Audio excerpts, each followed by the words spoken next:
हम लोग previous year questions को सॉल्व करने का देख रहे थे, ट्रिक्स कुछ अलग तरीके से सॉल्व करने का। तो लास्ट जैसा कि मैंने बताया था कि आपको प्रीलिम्स में मैक्सिमम स्कोर करना है ताकि इंश्योर हो सके कि आप कट ऑफ क्लियर करें और मेंस लिखें। तो अराउंड 105 से 110 के बीच में आपको स्कोर करना है, ये हमारा टारगेट था मिनिमम, ताकि आप फॉर श्योर आप मेंस लिखें। तो उसके लिए मैंने एक नया मेथड डिवाइस किया था जो मुझे लगता है कि काफ़ी बेहतर होगा।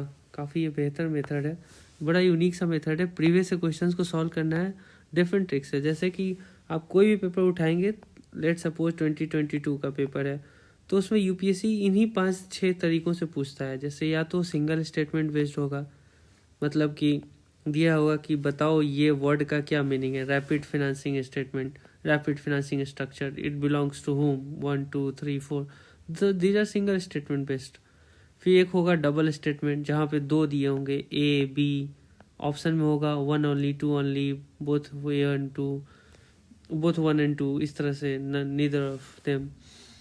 एक होगा ट्रिपल स्टेटमेंट का, यहाँ 3 स्टेटमेंट होंगे। फिर एक हो ये ट्रिपल स्टेटमेंट, फिर होगा 4 and above statement, 4 statement, 5 statement, और एक होगा मैचिंग पेयर के। ठीक है, तो हमारा मेजर फोकस सिंगल स्टेटमेंट इन चारों पर रहेगा, single, double, triple, 4।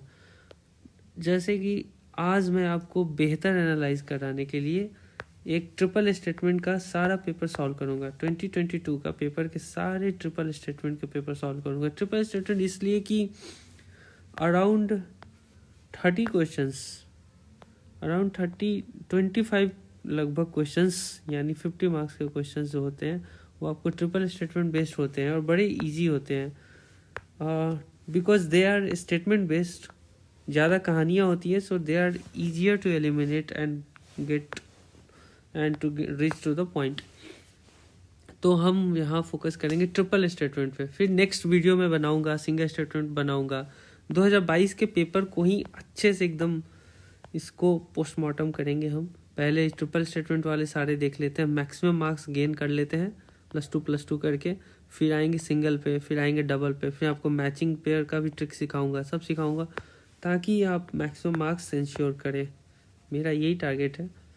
So let's start with the, मैंने कुछ जॉट डाउन किया था ट्रिक्स वगैरह, ऑल्दो ये it's not conclusive in itself.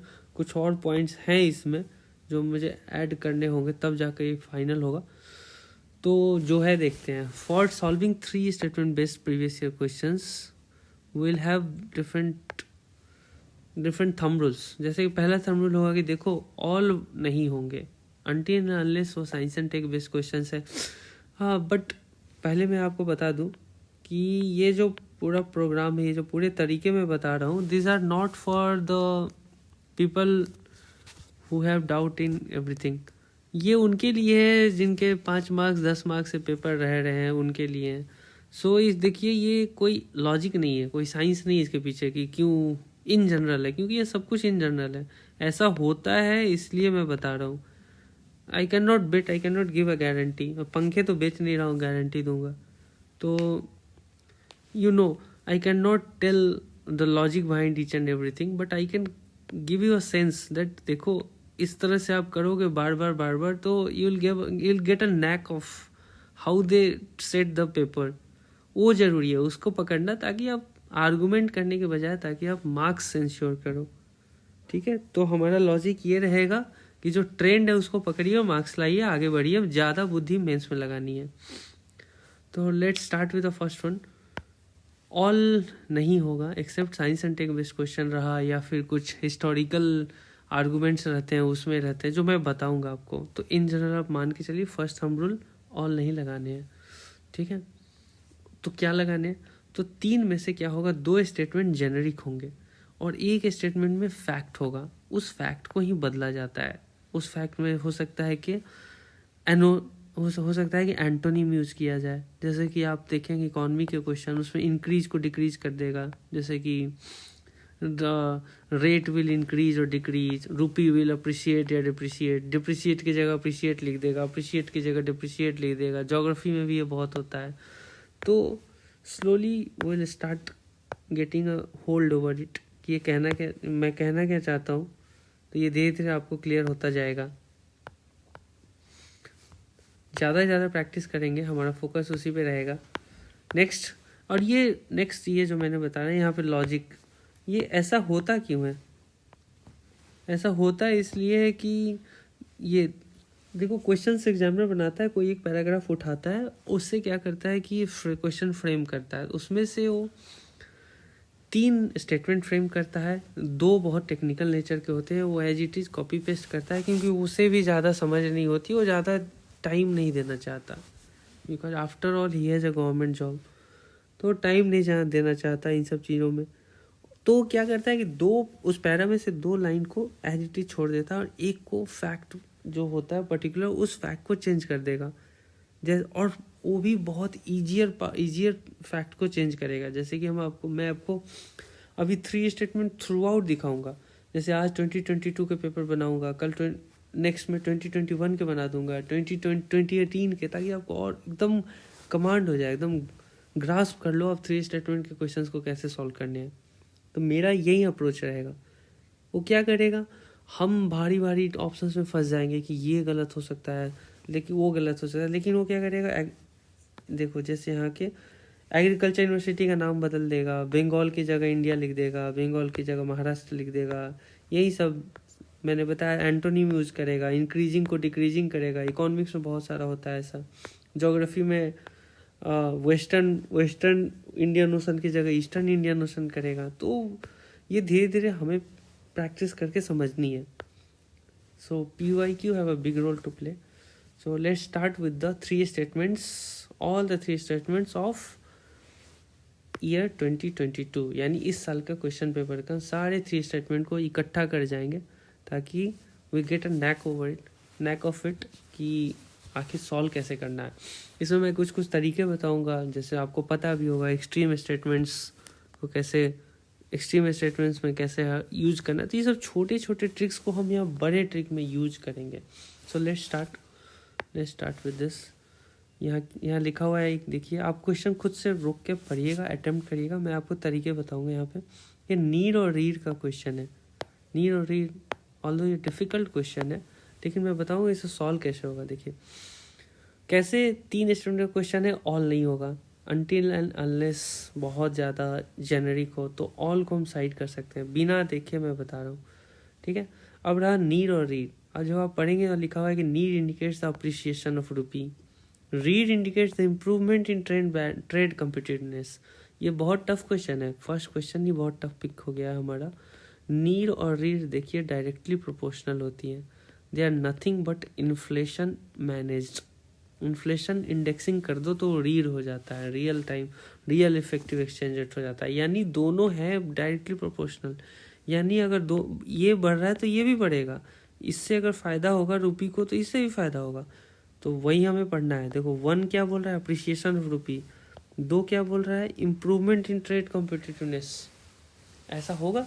कभी नहीं होगा। अगर रुपी आपकी अप्रिशिएट करती है तो ट्रेड कॉम्पिटिटिवनेस घटेगा। ये यूपीएससी प्रीवियस ईयर क्वेश्चन में पूछ चुका है, चाइना का एग्जांपल लेकर। चाइना बार बार अपने रुपी को डिप्रिशिएट करता है ताकि ट्रेड कॉम्पिटिटिवनेस बढ़ जाए। तो 1 और 2 कैन नेवर, 1 और 2 एक दूसरे की एंटीथेसिस है, साथ नहीं होंगे। 1 और 2 नहीं होंगे, 1 और 2 एक साथ नहीं होंगे, तो ऑप्शन हटा दो। थर्ड ऑप्शन बहुत जेनरिक है, वो सही बात है, थर्ड ऑप्शन सही होगा, ऐसे भी सही है। तो यानी 1 और 2 में से कोई एक सही है। अब हम थोड़ी सी बुद्धि लगाएंगे तो हमें समझ में आएगा कि नीड जो होती है उससे, need indicates appreciation of rupee, यानी हमारा इफेक्टिव एक्सचेंज रेट मजबूत हो रहा है, रुपी मजबूत हो रहा है। तो पहला सही है, दूसरा गलत है। Read does not explain the trade improvement in trade competitiveness, ये गलत है, आंसर हो जाएगा C. It was a difficult question, इसलिए थोड़ा टाइम लगा। बाकी मैं तो कहने का मतलब ऑल नहीं है, कोई एक हमें पकड़ना है। देखो इम्प्रूवमेंट नहीं है, लॉस होगा, ठीक है, लॉस इन ट्रेड कंपनी, उसी को चेंज किया गया है। ओके, इसे मैं रब करता हूँ। आगे का क्वेश्चंस काफ़ी इजी है। We will do the next one. Next है कि बताओ कि इंडियन इकोनॉमी में ये 3 स्टेटमेंट देखो, सबसे पहले पकड़ो 3 स्टेटमेंट है, 3 स्टेटमेंट है, ठीक है। कहीं ना कहीं एक फैक्ट होगा, बाकी 2 होंगे। हमें वो वाला फैक्ट पकड़ना है जो बड़ा आसान है, जिससे यूपीएससी को मतलब है, जिस पे यूपीएससी हमें जज करना चाहेगा। देखो पहला ऑप्शन जो हमारे सिलेबस में, RBI is likely two by government security, क्या इन्फ्लेशन बहुत ज़्यादा होने पर आरबीआई बाई करेगी? एंटोनिम देखो, नहीं, सेल करेगी, ठीक है। यही पकड़ना है, यही एंटोनिम मैं बता रहा हूँ। 1 गलत है, आंसर आ गया 2 और 3। कभी भी आरबीआई, कभी यूपीएससी तुम्हें टफ स्टेटमेंट पे जज नहीं करेगा आपको कि हाँ देखो यूएस के मार्केट में क्या चल रहा है, but they will give it to scare you, just to scare you, but answer जो होगा वो आपके सिलेबस वाले पॉइंट से आएगा। ये बहुत ज़रूरी है इस पॉइंट को समझना, क्योंकि उस 2 घंटे में नॉलेज काम नहीं आता, उस 2 घंटे में आपकी स्ट्रेंथ बड़ी काम आती है, आपकी मेंटल स्ट्रेंथ की, हाँ विल अटेम्प्ट इट, वो काम आती है। इसलिए आप कॉन्फिडेंस बनाओ। So will look only for the topics which are in syllabus, ना कि भारी क्वेश्चन। जैसे कि 2022 में बहुत सारे क्वेश्चन थे, 2021 में थे कि she was elected 5 times, this act has been amended 5 times। तो इन सब चीज़ों पे हमें जज नहीं करना, हमें दूसरा एक उसके साथ का ऑप्शन होगा, वो इजी होगा, उसमें कहीं ना कहीं छेड़खानी की होगी। Will have to search that, ताकि उसको एलिमिनेट करके डायरेक्ट आंसर पे आ जाए। तो यहाँ देखो बाई, सेल की जगह बाई लिखा था, वो हटाया, आंसर आ गया, +2 मार्क्स आ गया, ठीक है। अब हम थोड़ा क्विक करेंगे, यहाँ ये क्वेश्चंस काफ़ी ईजियर हैं।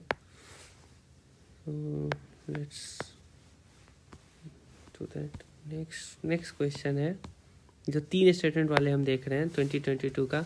ये बोल रहा है कि देखो क्या एडवांटेज होगा इन्फ्लेशन इंडेक्सिंग बॉन्ड का। देखो यही, this is the beauty of UPSC. Previous 2021 में उन्होंने 2021 में उन्होंने पूछा कि इंडेक्सिंग बॉन्ड क्या होती है, उसके बाद 22 में पूछा कि इन्फ्लेशन इंडेक्स बॉन्ड के बारे में एडवांटेज बता दो। एकदम इट इज़ बहुत वेरी मच प्रेडिक्टेबल ऑल्सो। तो देखो हमने देखा 3 स्टेटमेंट का है, 3 स्टेटमेंट में हमारा ट्रिक क्या है, टफ ऑप्शन पढ़ते जाओ, टफ ऑप्शन पे खुद को जज मत करो, आगे बढ़ो, होल्ड करो। थर्ड स्टेटमेंट देखो यहाँ पे, पहला ऑप्शन है बहुत बहुत भारी बात है, नेक्स्ट भारी बात है। लास्ट में क्या लिखा हुआ, interest received as well as capital gains और नॉट टैक्सेबल, मतलब सरकार टैक्स ही नहीं लेगी, इंटरेस्ट पे टैक्स नहीं लेगी, कैपिटल गेन पे टैक्स नहीं लेगी, तो सरकार भाई कमाई कैसे, सरकार आखिर रेवेन्यू कैसे जनरेट करेगी। तो हमेशा इजी ऑप्शन को पकड़ो, 3 में से एक बहुत इजी होगा। नॉट टैक्सेबल, काटो इसको, 3 गया, आंसर आया 1A ओनली, मतलब 1 और 2A हो गया। यही करना है, इजी वाले स्टेटमेंट को पकड़ना है,